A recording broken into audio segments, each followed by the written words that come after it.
예수님은 십자가에서 죽으시고 부활하심으로 우리의 죄와 사망의 모든 문제를 해결하셨습니다.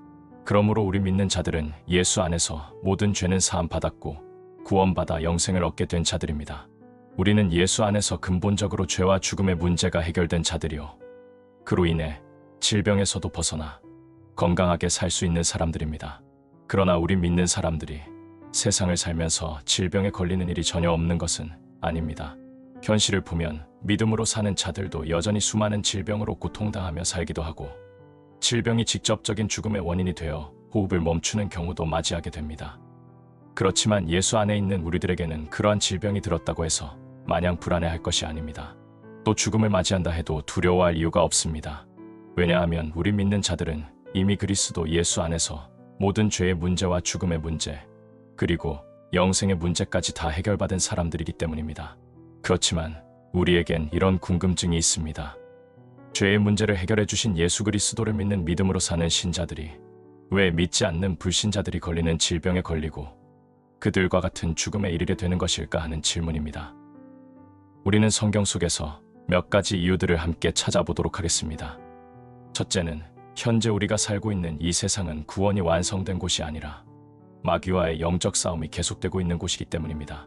예수님께서 십자가에 죽으시고 부활하심으로 마귀의 일을 멸하시고 승리하셨다는 것은 변할 수 없는 분명한 사실입니다. 그렇다고 해서 마귀가 완전히 힘을 잃고 물러간 것은 아닙니다. 마치 전쟁은 끝났어도 패잔병들이 요소요소에 숨어 진을 치고 저항하듯이 질병과 죽음의 근원이 되는 사망의 세력을 잡은 마귀는 자신이 패한 줄은 알고 있지만 여전히 불순종하는 자들 가운데나마 물러가지 않고 세상의 임금으로 영향력을 행사하고 있습니다. 하나님께서 마귀를 완전히 불못에 던져 멸하실 그때까지는, 즉 정한 때까지는 하나님께 불순종하는 자들 가운데서 이 세상 임금으로 군림하며 하나님을 대적하며 택한 자들을 미혹하고 있습니다. 그리고 이 땅은 죄로 인해 저주 아래에 있는 땅이므로 가시와 엉겅퀴가 나는 세상입니다. 그렇기 때문에 장차 예수님께서 만물을 새롭게 하실 때까지 이 세상의 모든 환경은 저주의 죽음의 환경입니다. 육신을 갖고 세상에 거하는 모든 사람들은 질병에 걸리지 않을 수 없는 환경 가운데 있는 것입니다. 그래서 우리가 숨쉬는 공기, 마시는 물, 먹는 음식 모두가 오염되어 있기에 우리의 육체의 건강은 늘 위협받고 있습니다. 그뿐만 아니라 세상에서 하루에도 수없이 벌어지고 있는 대립과 다툼과 사고로 인한 정신적 스트레스, 불안, 갈등으로 인해 사람의 정신 건강과 육신의 건강은 동시에 위협받고 있는 것입니다. 그뿐만이 아닙니다. 영적으로 귀신들의 역사도 일어나고 있습니다. 우리 믿는 사람들이라고 해서 이런 어둠과 죽음의 환경에서 벗어나서 살고 있는 것이 아니라 이런 죄로 오염된 세상 안에 머물며 함께 살아가고 있습니다. 때문에 우리 믿는 자들도 세상 사람들과 마찬가지로 항상 건강과 생명이 위협받고 질병에 걸릴 수 있는 것입니다.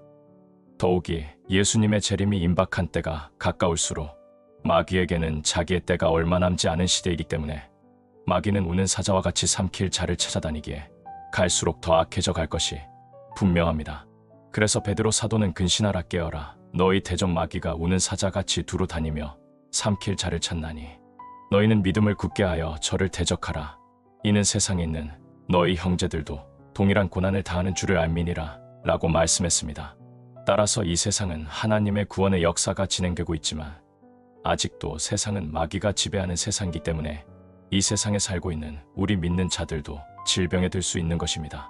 그러나 우리가 분명히 기억하고 확신해야 할 것은 우리 주님께서 이미 십자가를 통해 마귀의 일을 불법임을 밝히셨고 심판하실 법적인 근거를 만들어 놓으셨습니다. 따라서 우리는 그 질병을 믿음으로 대처하여 이기며 오히려 그러한 것들을 통해 이 땅에서 사는 동안 주님께서 우리에게 원하시는 구원의 삶을 감당해 나갈 수 있어야 할 것입니다. 두 번째로, 우리가 질병에 걸리는 이유는 아무리 예수 믿는 구원받은 사람들이라 해도 세상에 사는 동안에는 죄로 오염된 육의 몸을 입고 있기 때문에 질병에 걸리게 되는 것입니다. 주님께서는 육으로 난 것은 육이요 영으로 난 것은 영이라고 말씀하셨습니다. 우리는 믿음으로 예수 안에서 거듭난 자들입니다. 그런데 이 거듭남은 영적인 거듭남인 것이지 육신까지 거듭남이 아닙니다.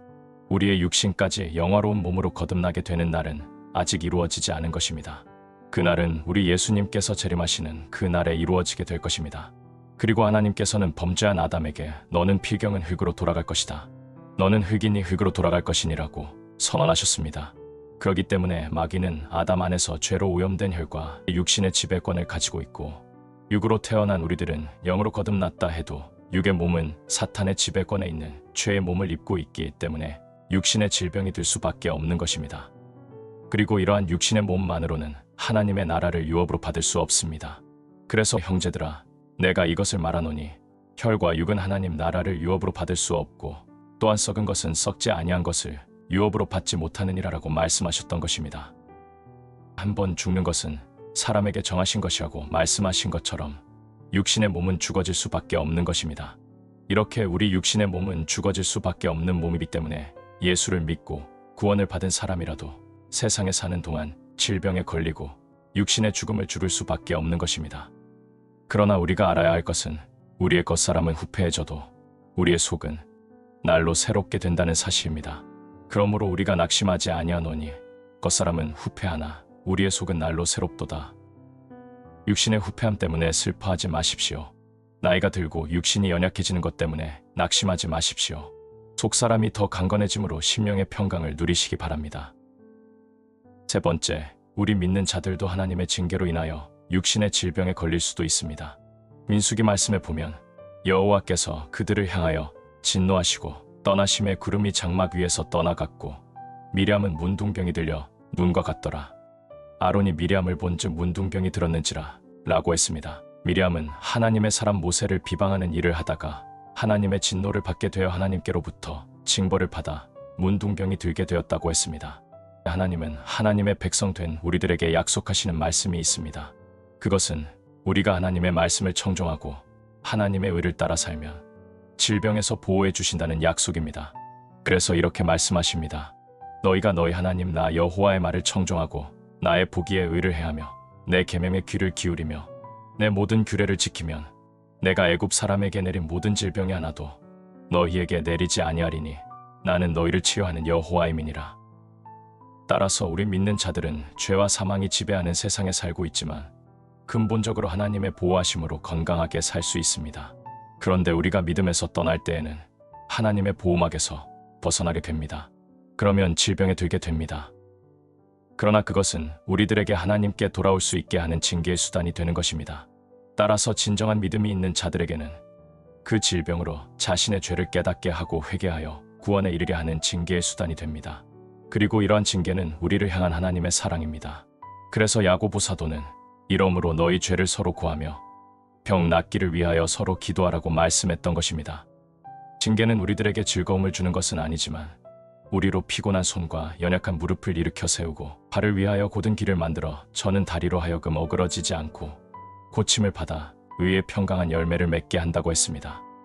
따라서 질병에 들 때 우리들은 자신의 모습을 다시 한번 점검해보고 하나님 앞에 잘못된 것이 있는가 자신을 살펴 회개하고 돌이켜 바른 믿음에 설 수 있어야 하는 것입니다.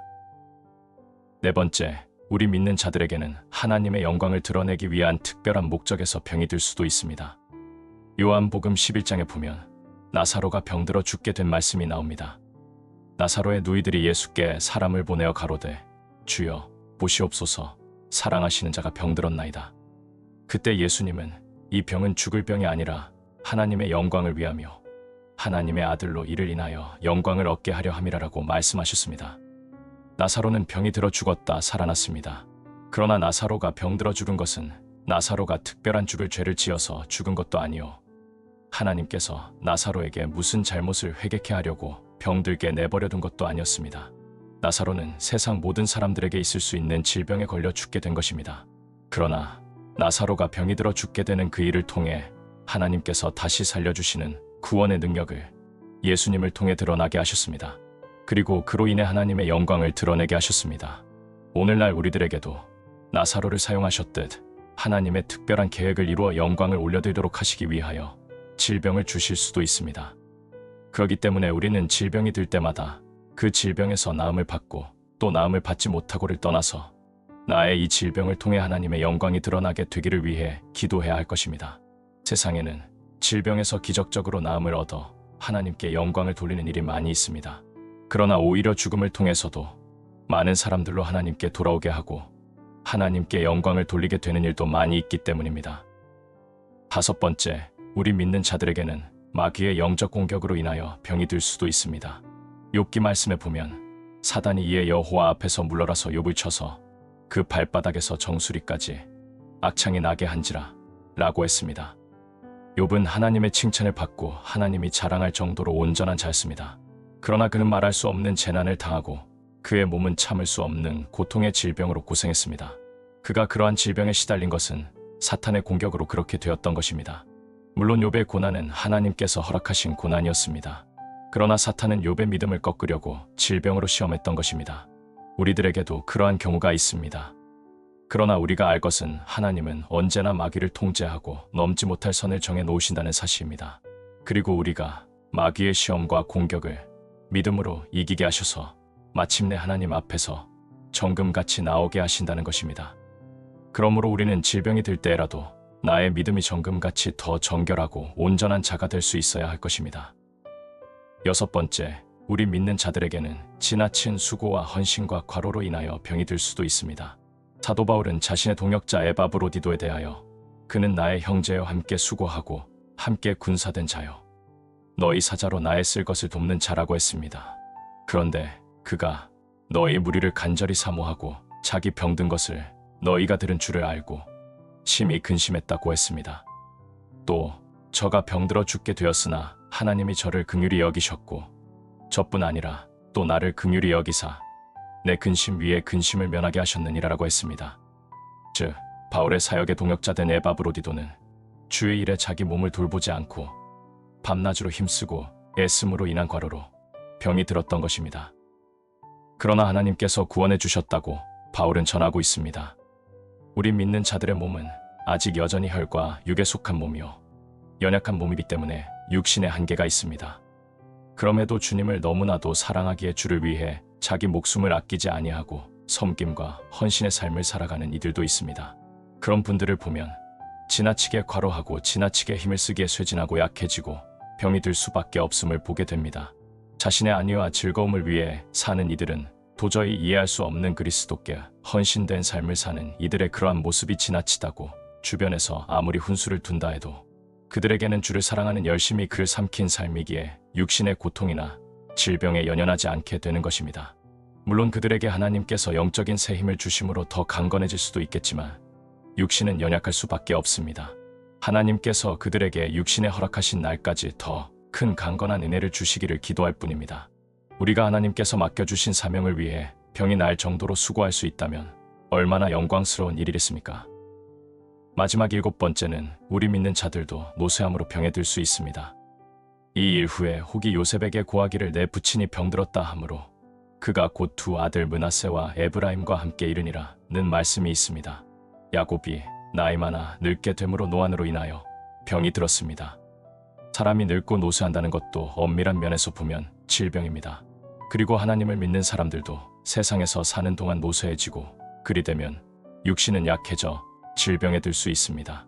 그러나 이렇게 노쇠함으로 질병에 들게 된다고 해서 두려워할 것이 없습니다. 그 이유는 노쇠해져 우리 몸이 후패해져 갈수록 우리는 하늘의 소망이 더 넘치고 달려갈 길을 마치는 날을 맞이하며 하나님의 영광의 면류관을 바라보게 되기 때문입니다. 그렇기 때문에 노쇠함으로 들게 되는 질병에 대해 우리는 영원한 나라를 소망하며 마지막을 부활의 영광을 바라보며 죽음을 잘 준비할 수 있는 것입니다. 이 땅에서 할 일 다 하고 하나님의 나라에 간다는 것이 얼마나 기쁜 일입니까? 노쇠하여 병들고 죽게 될 때 이런 구원의 소망이 넘치는 사람은 세상에서 가장 복 있는 사람입니다. 우리는 그리스도 예수 안에서 이미 사망을 극복했으며 부활의 생명을 가지고 있는 자들입니다. 그리고 우리의 영혼은 날마다 하나님의 회복과 치유를 받고 있습니다. 우리의 연약한 육의 몸 또한 영화로운 몸을 입게 될 때 모든 질병에서 벗어나고 죽음에서 완전한 구원을 이루어 주실 것입니다. 그 이유는 하나님께서 예수님의 십자가 공로로 우리를 사망에서 생명으로 옮겨주셨고 장차 주 안에서 부활의 새 생명으로 구원을 주실 것이기 때문입니다. 하지만 죄 많은 이 세상에서 사는 동안에는 계속해서 찾아오는 육신의 질병들에서 완전히 자유로울 수는 없습니다. 우리는 지금까지 질병에 걸릴 수 있는 여러 가지 이유들과 원인들을 살펴보았습니다. 성경은 우리에게 질병에 걸렸을 때 어떻게 해야 하는지를 말씀하셨습니다. 너희 중에 병든 자가 있느냐? 저는 교회의 장로들을 청할 것이요. 그들은 주의 이름으로 기름을 바르며 위하여 기도할지니라. 성도로 함께 부르심을 받은 형제들에게 기도를 부탁할 수 있습니다. 질병을 통해 우리들로 생명의 길에서 벗어나지 못하게 막아주시기를 서로를 위해 기도하고 하나님의 놀라운 은혜의 자리로 인도해 주시기를 위해 기도할 필요가 있습니다. 기도는 하나님의 놀라운 축복을 받을 수 있는 온전한 사람이 되게도 하시며 영원한 생명에 이르는 약이 되게도 하십니다. 분명 질병은 우리 믿는 자들에게 큰 고난 중의 하나입니다. 그러나 예수 안에 있는 우리에게는 그것도 생명의 약이 되고 놀라운 하나님의 은혜의 찬송이 될 수 있습니다. 우리 믿는 자들은 세상에 사는 동안 질병에 들 수도 있고 세상을 떠나게 되는 죽음의 날을 맞이하게도 됩니다. 그러나 질병을 두려워할 필요가 없습니다. 죽음을 겁낼 필요도 없습니다. 그 이유는 그 모든 것도 우리에게 유익을 주고 하나님의 은혜의 자리로 인도하며 영원한 생명으로 우리를 이끌어 주시기 때문입니다. 죽음의 자리를 생명의 승리의 자리로 만들어 감사와 찬양을 부를 수 있는 강건한 심령을 소유한 자가 되시기를 바랍니다.